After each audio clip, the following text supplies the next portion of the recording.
Hi friends, welcome to my channel Maggie's kitchen. ఈరోజు మనం tasty and easy sweet recipe carrot halwa ఎలా చేయాలో చూద్దాం.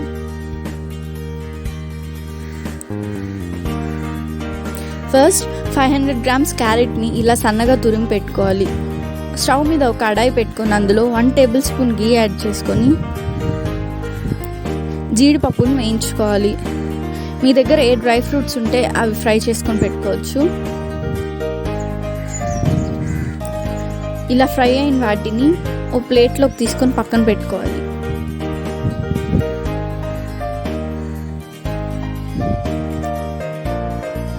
ఇప్పుడు అదే కడాయిలో 2 టేబుల్ స్పూన్ గీ యాడ్ చేసుకొని ముందుగా తురిమి పెట్టుకున్న క్యారెట్ వేసుకొని పచ్చి వాసన పోయేంత వరకు ఫ్రై చేసుకోవాలి.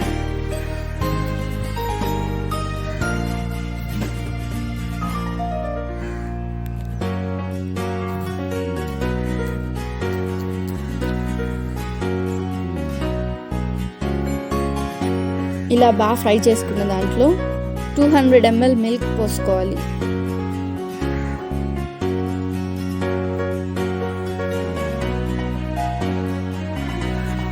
పాలు మరగడం స్టార్ట్ అయిన తర్వాత అందులో 150 గ్రామ్స్ షుగర్ని యాడ్ చేసుకోవాలి.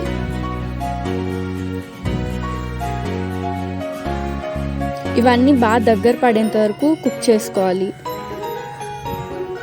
ఇలా దగ్గర పడిన తర్వాత అందులో ఇలాచీ పౌడర్, ముందుగా ఫ్రై చేసి పెట్టుకున్న జీడిపప్పు, 1 టేబుల్ స్పూన్ గీ వేసుకొని బాగా మిక్స్ చేసుకోవాలి.